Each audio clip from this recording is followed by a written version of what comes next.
Это не говорил он тебе.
Обязательно.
По идее, сойдется, сошлося, да, по идее, да.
Спасибо.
Thank you.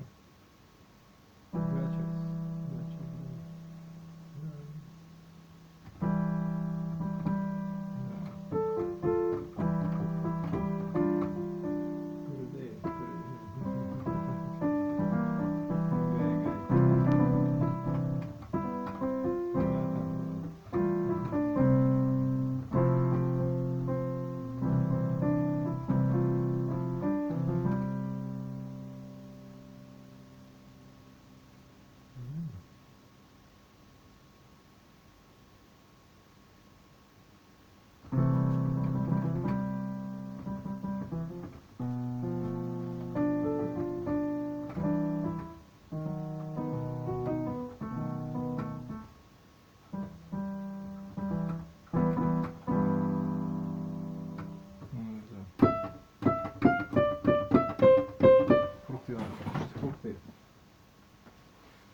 Фрукты или не фрукты?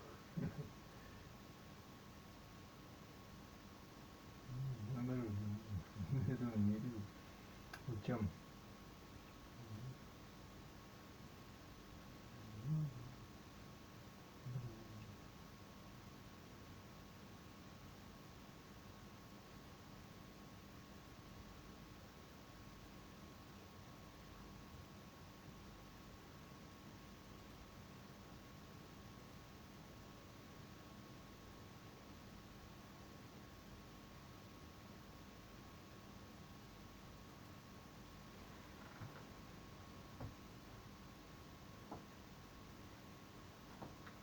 Надо платно играть, платно.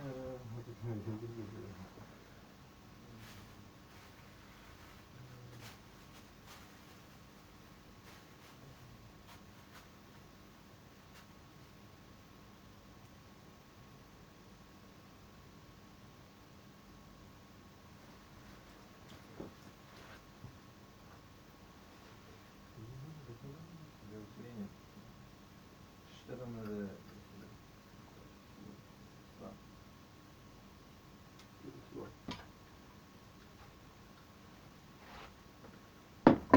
Что нам надо, как это скажем? Что снится? Ну,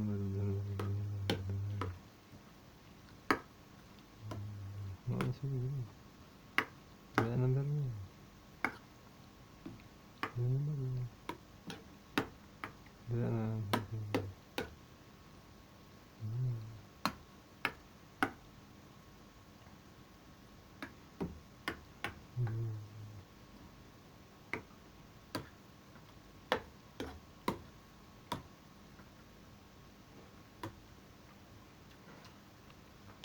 Ладно, ну ладно. Ребята.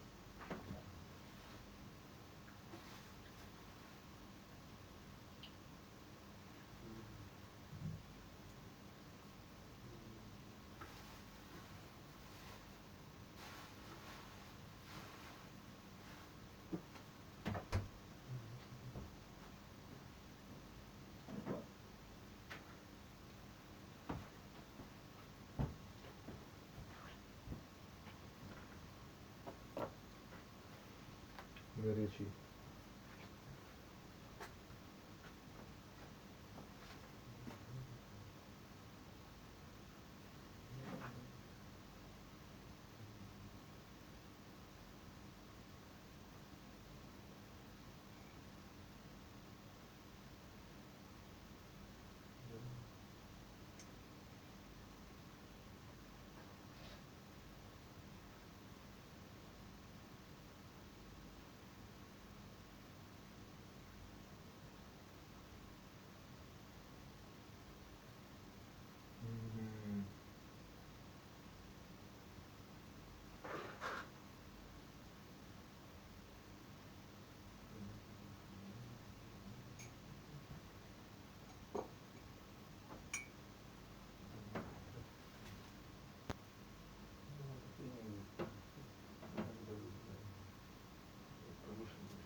Нет, это старое,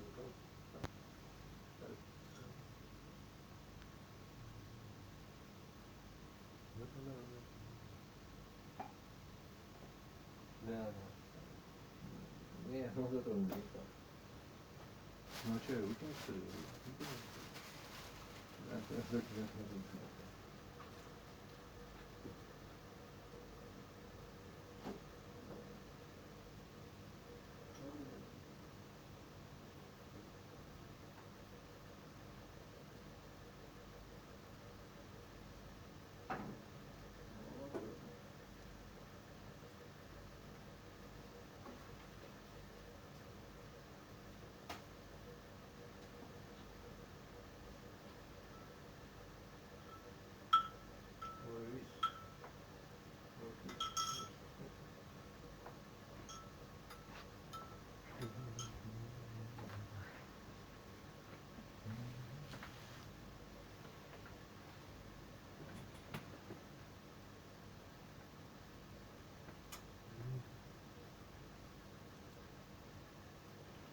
Что у нас? Что?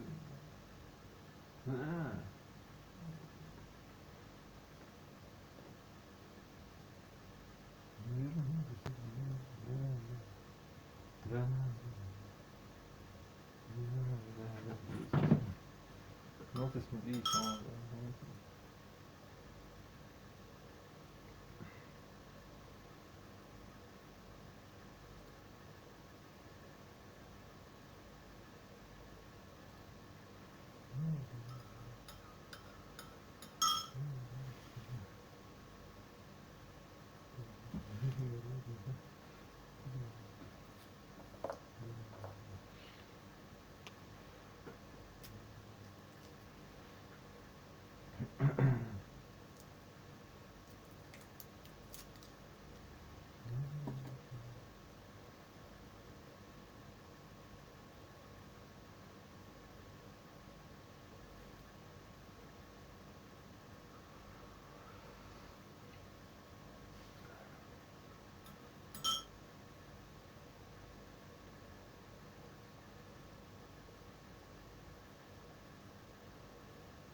Hi there!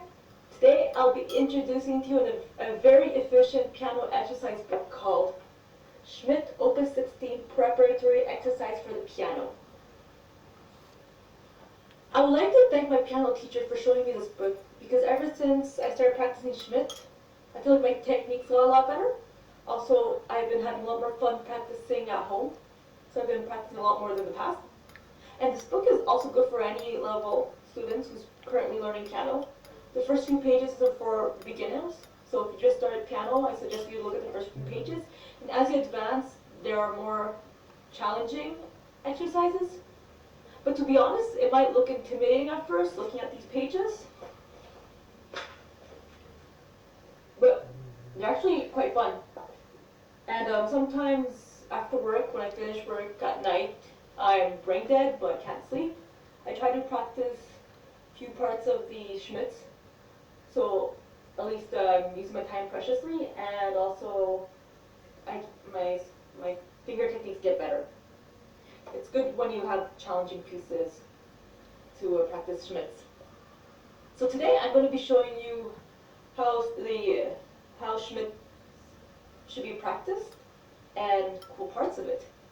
Let the journey begin.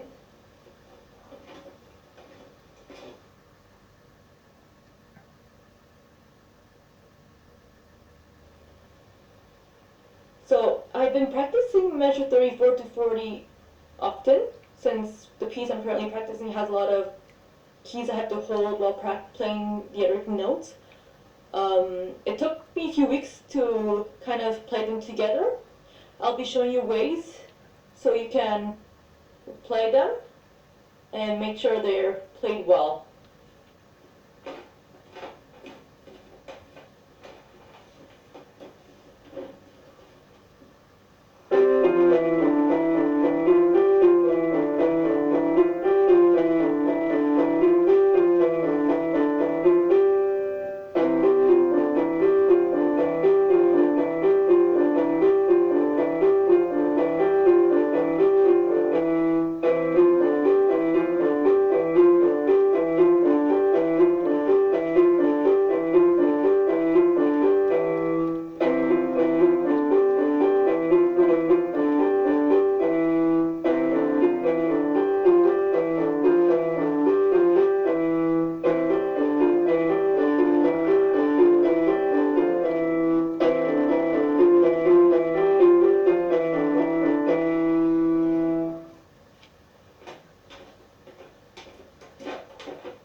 Now I'll be showing you ways to practice it so eventually you play them hand together solid.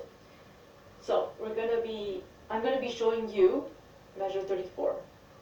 So we're gonna practice them hand separately and slowly. You must practice slowly in order to avoid butchering the piece.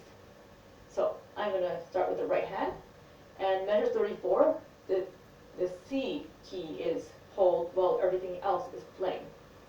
So let's begin.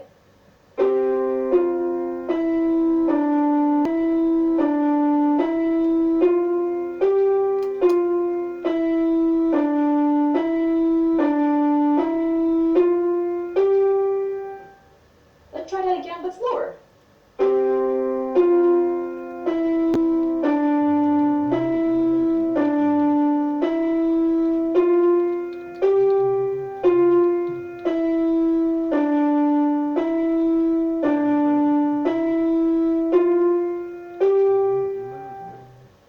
Awesome.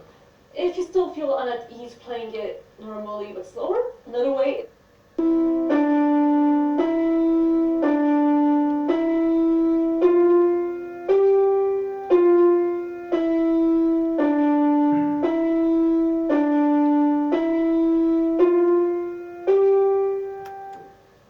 Awesome.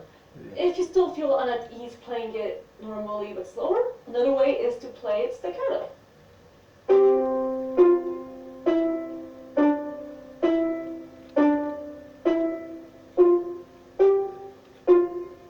Тебе просто говорить. I find it easier because you're right away kind of jumping to one key to another while holding the do. I find it much easier. If you still feel at ease, you can always try to double the staccato.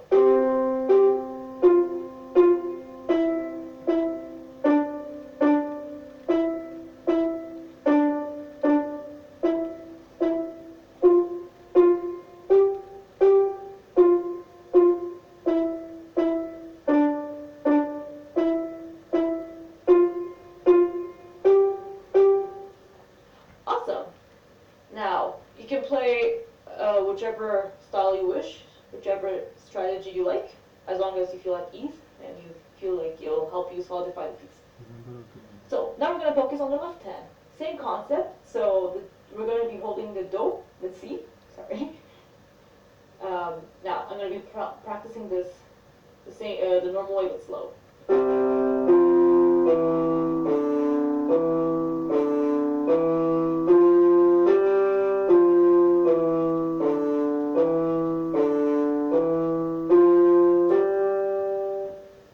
Let's try it again, but slower.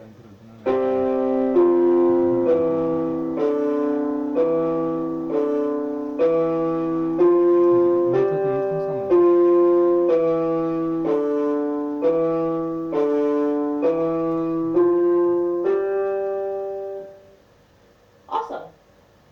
Now we're gonna be practicing a staccato.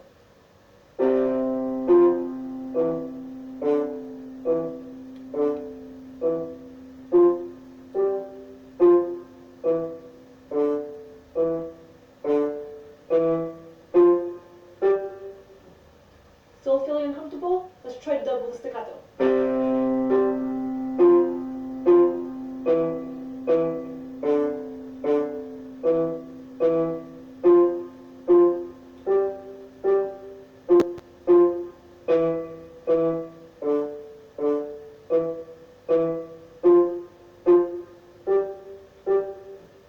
Awesome.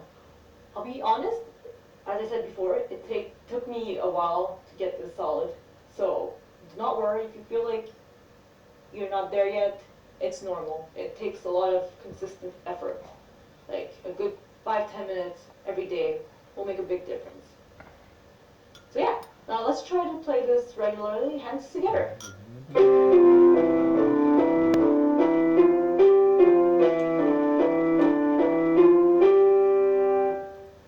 Let's try that slower.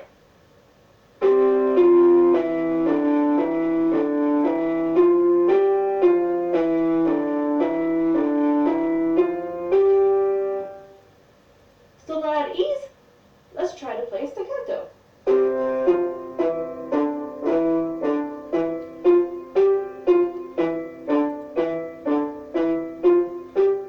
Oops, well, I slipped a bit, but it's okay, it's normal. So, let's try it. Double staccato.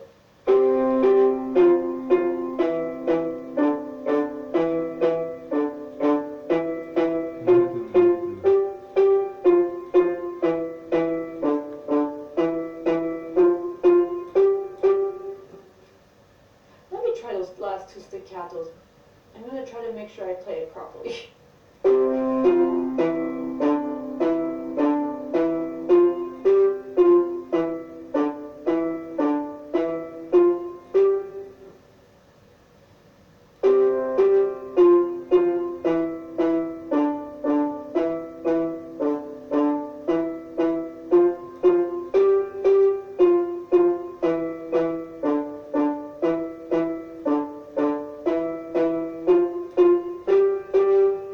Much better.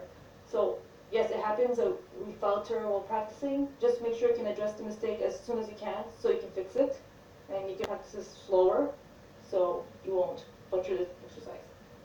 Awesome! So another cool book about this book is not only has good exercise techniques, it also has towards the end a very good appendix. What kind of appendix? Of major scales. See? Yeah, so it shows all the scales, all major scales. You also see harmonic on the next page. And if you notice, the top, each scale, top line with numbers are for the right hand finger, which finger plays which key, and the bottom is the left. So the next page, as I mentioned, there's harmonic minor scales. And there's also melodic minor scales. So all your scales are here. So this book is amazing beyond measure. And there's also major triads. minor triads, and our sevenths. See, it has all the technical requirements we need.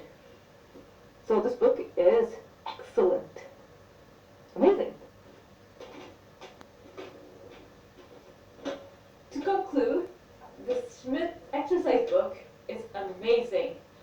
I'd say it is similar to a high-intensity exercise, which you don't need any free weights or like machines, and you don't have to do it for a long time to see results. And if you do it bit by bit every day, eventually you'll see results. You'll be able to apply it, and your technique will be much better. I feel like it's same for exercise. If you do your exercise every day, a high intensity for a small time frame every day, you'll see a difference both physically and mentally. So for those who are playing piano, I suggest you get this book. It's on Amazon for a reasonable price. And yeah, I hope you enjoy your musical journey. Thank you for watching this video, and I hope you have a great day. Thank you.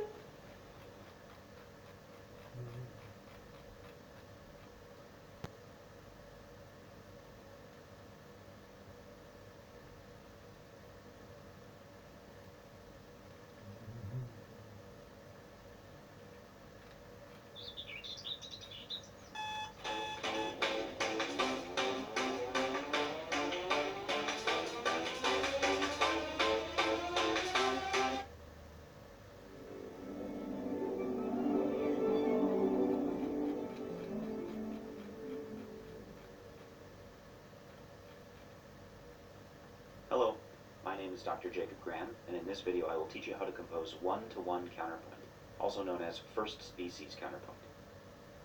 This kind of composition exercise is pretty ancient, and most of the great classical composers were taught using this method. Haydn, Mozart, and Beethoven were all taught species counterpoint, and when they had students of their own, this was the first thing they taught them. Even when Arnold Schoenberg came to the United States in the 1930s, and his students were very excited to get to learn all of the cutting-edge atonal stuff that he was most known for. Instead, he disappointed them by teaching semester after semester of counterpoint. Just like a physical exercise will build up certain muscles, these counterpoint exercises will build up the skills involved in composing simultaneous melodies. Western music is full of instances where this skill is useful, whether you're trying to compose in the style of Mozart, or to compose in the style of Schoenberg, or you're trying to improvise a guitar solo in popular music. This video will be broken into three main parts. First, we will learn the rules of one-to-one counterpoint by looking closely at an example by Schubert and his teacher Salieri. Then, we'll do an exercise together, and I'll talk you through my thought process. One thing I like about counterpoint exercises is that there's always more than one right answer, and so there's room for creativity even in the easiest exercises. Lastly, I'll leave you with some homework.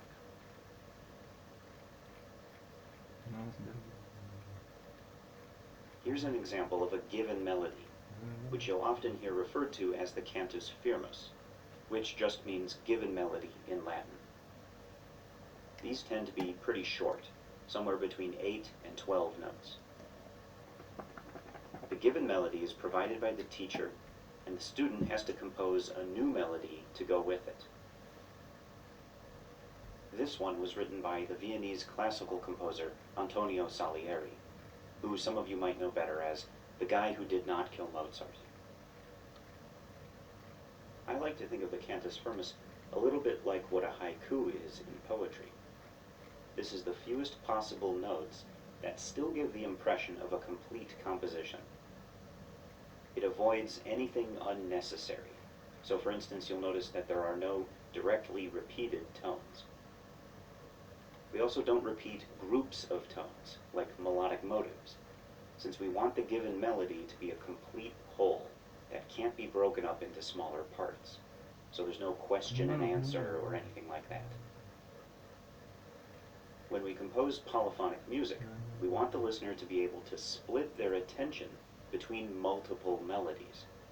And to make that as easy as possible for the listener, we want each of our melodies to be melodically fluent. Melodic fluency doesn't mean that the melody is the prettiest one ever written, or that it's the catchiest or anything like that. It means that the melody takes very little mental effort to keep track of.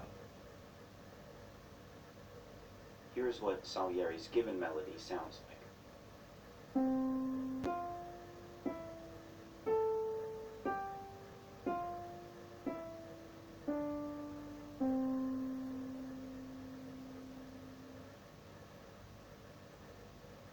The first thing to notice is that the cantus is mostly stepwise. The melody is more predictable and easier to keep track of if the listener knows that it is most likely to go somewhere nearby, to one of the stepwise adjacent tones of the scale. If the melody instead leapt all over the place, it would be hard to predict its motion, and that would force the listener to put more effort into paying close attention, which is not what we want. When the cantus does leap, it is always by a consonant interval. Salieri includes only 2 leaps, and they are both perfect fourths. On the white notes of the piano, the consonant leaps are thirds, fourths, except for F to B, fifths, except for B to F, sixths, and octaves. We are going to avoid using dissonant sevenths, augmented or diminished intervals, and leaps larger than an octave. Leaps are also typically recovered by stepwise motion in the opposite direction, as happens after both of Salieri's leaps. This rule is only important for large leaps, let's say leaps larger than a third, and it's more important for upward leaps than for leaping downward. I think of it like throwing a basketball in the air. What goes up must come down. When we throw the melody up, we can give it an imaginary sense of weight by following the leap with a downward step. That also makes the melody easier for the listener to predict. The cantus firmus always begins and ends on scale degree 1, in this case middle C. All of our melodies are going to end on scale degree 1, or do in solfege syllables, because that stable tone gives the melody its strongest sense of closure. The cantus needs to begin on scale degree 1, because before we've written the other voices, we don't know if it's going to be used as a bass line, or as an inner voice, or maybe as the top voice. If it is going to serve as the bass line, then it needs to begin on scale degree 1 in order to define our sense of key at the beginning.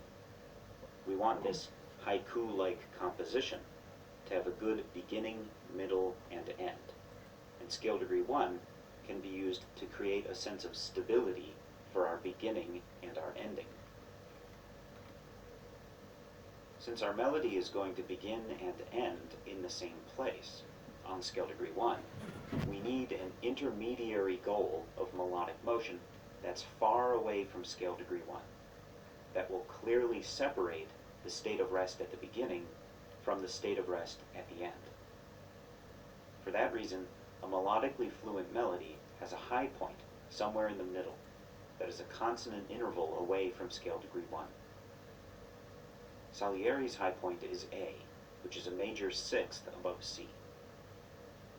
The cantus firmus now has a sense of goal-directed motion in the first part as it ascends by leaps up to the high point, increasing its potential energy as it ascends, sort of like rolling a boulder up a hill. In the second half of the melody, that energy is released through fluent stepwise motion back down to scale degree 1. Here is a solution to this exercise written by Salieri's student, the 15-year-old Franz Schubert. The new melody is called the counterpoint. The first thing to notice is that Schubert's counterpoint is also melodically fluent. It follows all of the same rules about steps and leaps that govern Salieri's given melody. The counterpoint only does 2 things that the given melody would not have done. First, it begins on scale degree 3. When a counterpoint is written above the given melody, as we have here, it can begin on scale degrees 1, 3, or 5. But when you are composing a counterpoint below the given melody, so that it has to serve as a bass line, then it must begin on scale degree 1. Notice also how Schubert's beginning note is the melody's high point, so that the overall shape of the counterpoint is to start on its high point and then gradually descend, but it scoops a little too low, and it has to approach scale degree 1 from below. The counterpoint therefore has a very different overall shape compared to the given melody. One of the reasons we wanted our melodies to be so smooth and easy to follow is because the secret to a good counterpoint exercise is that the musical interest comes from the way that the two melodic curves interact, not from either of the melodies on their own. It's perfectly fine if both melodies are a little bit boring on their own, as long as they create interesting voice leading.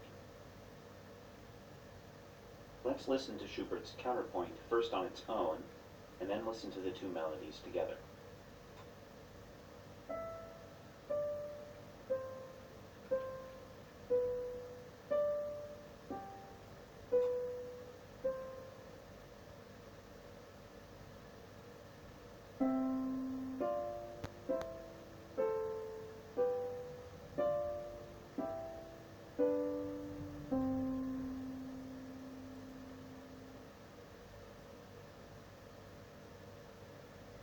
The second thing to notice is Schubert's repeated Cs. It would be pointless for the given melody to repeat tones like this, but our counterpoint melody is allowed to repeat tones every once in a while if there's a good reason. Here, Schubert's repeated Cs allow the listener to pay more attention to the given melody at the moment when it has its interesting leap of a fourth up to the high point A. Too many repeated tones, though, will encourage the listener to only pay attention to the voice that's moving, so we should keep tone repetitions to a minimum. There are two rules about how the given melody and the counterpoint can interact. The first rule is that the exercise can contain no dissonant harmonic intervals. A harmonic interval is simply the interval between the two voices, and there are three kinds. Unisons, octaves, and fifths are called perfect consonances. These intervals are the most stable, but they are actually a little bit too stable. The voices appear to be glued together, and they don't seem to have any need to continue on to the next sound. Perfect consonances put a drag on the forward flow of your melodies if they are overused. So for that reason, you should avoid using perfect consonances twice in a row. Unisons are the strongest perfect consonants, and so they may only be used as the first or last interval of an exercise.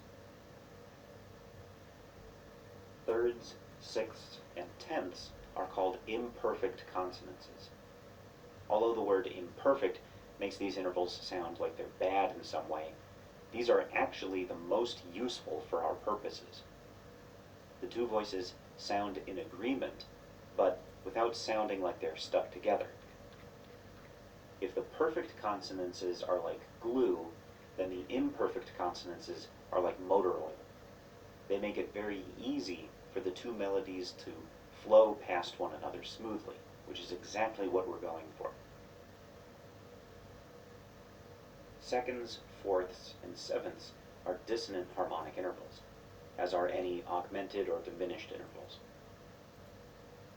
The flow are like a pert, but without sounding like they're stuck together. If the perfect consonances are like glue, then the imperfect consonances are like motor oil. They make it very easy for the two melodies to flow past one another smoothly, which is exactly what we're going for. Seconds, fourths, and sevenths are dissonant harmonic intervals, as are any augmented or diminished intervals. Dissonances are unstable, and they create a sense that the two voices are in disagreement with one another, repelling one another, kind of like magnets of the same polarity. For that reason, Dissonances are actually the best kind of interval for creating voice-leading independence. The two melodies will sound very independent if they are able to clash with one another. But unfortunately, the first rule of one-to-one counterpoint states that we may not use dissonant harmonic intervals in these exercises. You have to unlock them by getting to the next level. If we look at the intervals that Schubert used in his exercise, we'll see that all of the intervals are imperfect consonances, which again are the best for creating a sense of forward flow, all except for that final perfect octave, which is going to happen every time both melodies end on scale degree 1. Schubert also mixes up which kind of interval he uses to create a sense of variety. In order to understand the second rule of one-to-one counterpoint, we need to define the three possible ways that the two melodic lines can move relative to one another. The best kind of motion for creating a sense of independence is contrary motion. Here, when one melody moves up, the other moves down, and vice versa. When the voices move in the same direction, they give the impression that they are moving together, and so this isn't as good for creating a sense of two independently moving melodies. We call this direct motion. We can distinguish two different kinds of direct motion. Parallel motion happens when the voices move in the same direction by the same interval. Here we have 2 sixths in a row, which we call parallel sixths, followed by a pair of parallel thirds. Similar motion is when the voices move in the same direction, but by a different interval. So here, for instance, we have the top voice descending by a leap of a fifth, while the lower voice also descends, but only by a step. Of the two kinds of direct motion, parallel motion is the one that we should avoid the most, since it's the least independent way that the two voices could move with respect to one another. If we look at this passage, for instance, and imagine taking Schubert's note D and replacing it instead with an A, then the exercise could have had 4 consecutive parallel thirds. There wouldn't have been anything incorrect about Schubert's counterpoint melody if he had done this. But the voice leading between the melodies would have become very boring and predictable. The two voices would have appeared glued together, not because they formed perfect consonances, but because of the way they moved in parallel motion. We should avoid long stretches of parallel intervals. The last kind of voice leading motion is called oblique motion. This is when one melody moves in one direction or the other, and the other remains where it is.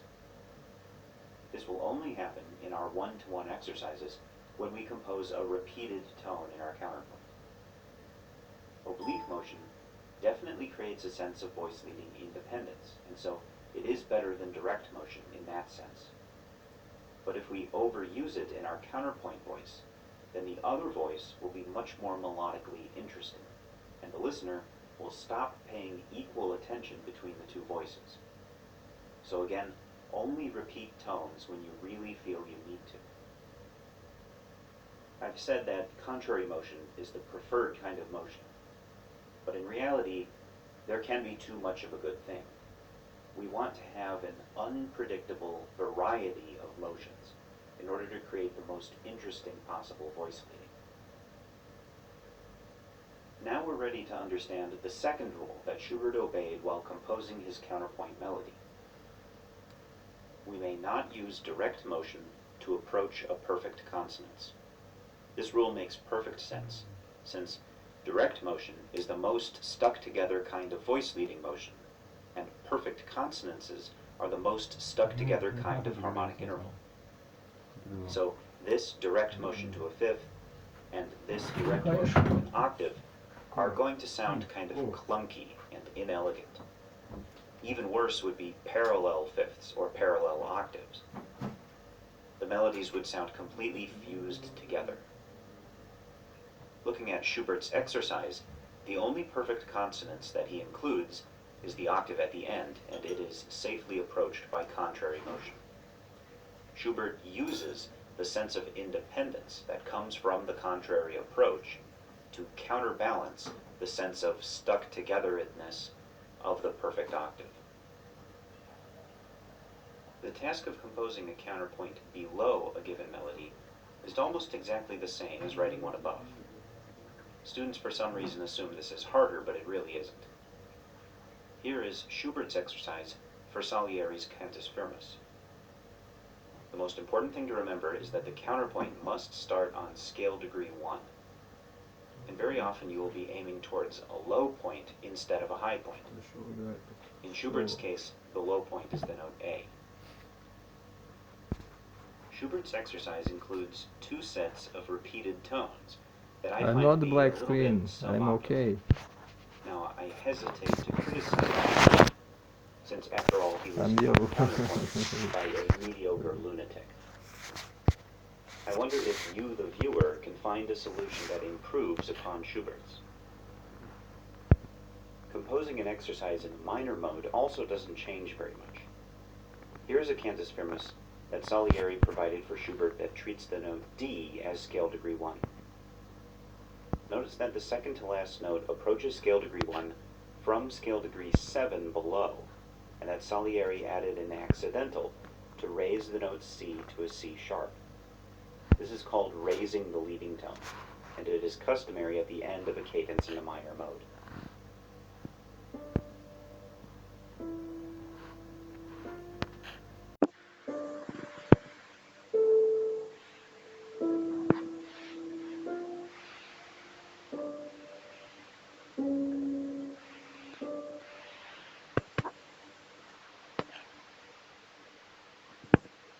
And here is Schubert's counterpoint melody.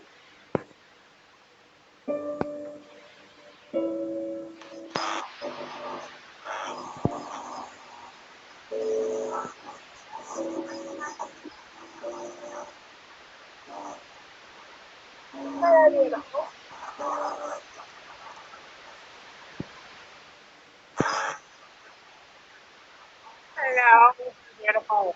First, we can see This is beautiful. leading tone throughout the octave. So here, it leads to a pretty significant Hey. voice leading problem. What is problem The here? leap from F to C sharp is a dissonant diminished fourth, which most teachers would have considered